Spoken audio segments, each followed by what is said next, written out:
Hello everyone. So let's talk about design a stack with increment operation. So you are given a prompt, which is going to design a stack class. So stack is actually pretty straightforward. You push and then you pop the last one, right? So it's going to be what?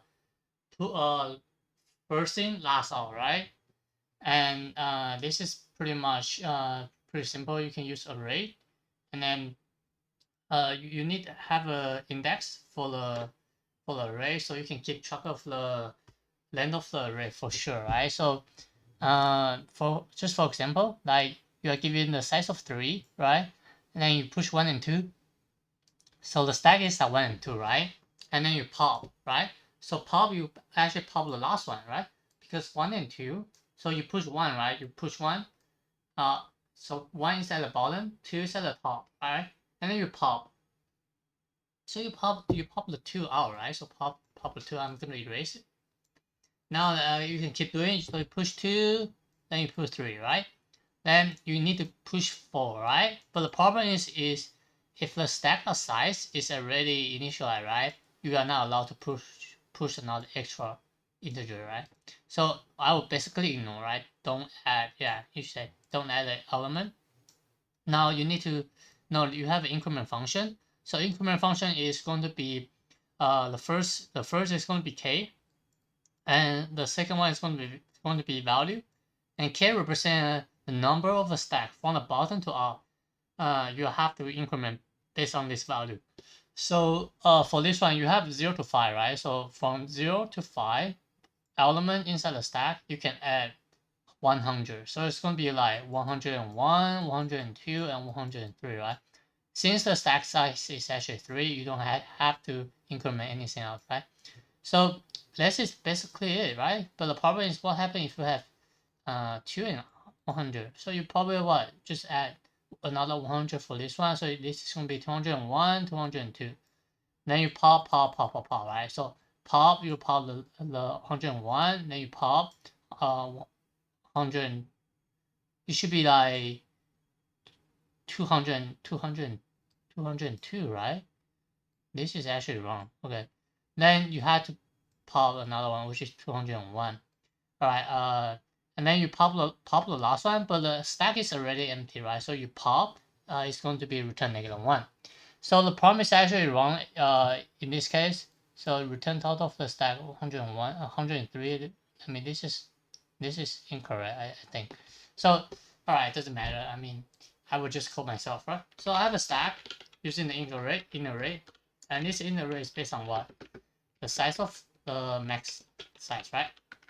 And I do have a basically I will call length, but this length is actually the index for the stack, right? So what happens if the length is actually equal to 0 and you pop, you have to return -1, right? So what happens if push, right? So if the length is actually less than stack length, right? So which is allowed, right? So you'll actually push your stack, comma length plus into x. So you just have to making sure what happened right here. So you initialize your array, right? So imagine it's going to be 3. So the length is currently 0. So I will have to initial right here. So I'll say length equal to 0 right here, and stack at 0 position equal to x. Then I'll increment my length to be 1. So if I say if 1 is less than 3, right, I can still push in. So if I say y, so then it become 2. So I still less, right? So I can push z right here, right? So this will become 3. And then what happened for when you pop? So when you pop, you cannot say stack plus 3. Stack plus 3 is not allowed.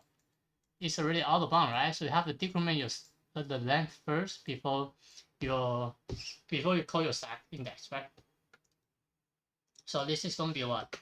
Return stack, decrement your length for the stack array, right? Then this is pretty much it, and I don't forget length is actually equal to 0. Now the increment function is actually pretty simple. Basically, you need to initialize 0 and then I less than k, right? And I plus, right? But the problem is you have to get in within a bound, right? Within a bound of what? The stack dot length, right? What happens if that is out of bound, right? If that is out of bound, like you don't want to get rid of it, right? So basically you just say what stack dot I plus equal value. And this is pretty much a solution. So let me run it, alright? And here we go. So let's talk about time and space. Time and space. Okay, this is gonna be a space, right? So it's gonna be all of n for the stack array, and this one time is constant, all of one. This one is constant, all of one. This one is constant, all of one, and this one is all of k for the time. And basically, the space is constant, right? Right, this is pretty much a solution, and just let me copy and paste my quick notes for the time and space. Alright, so if you have any question, leave a comment below, subscribe if you want it, and see me if I can, I mean, probably I can help you. Alright, see you later.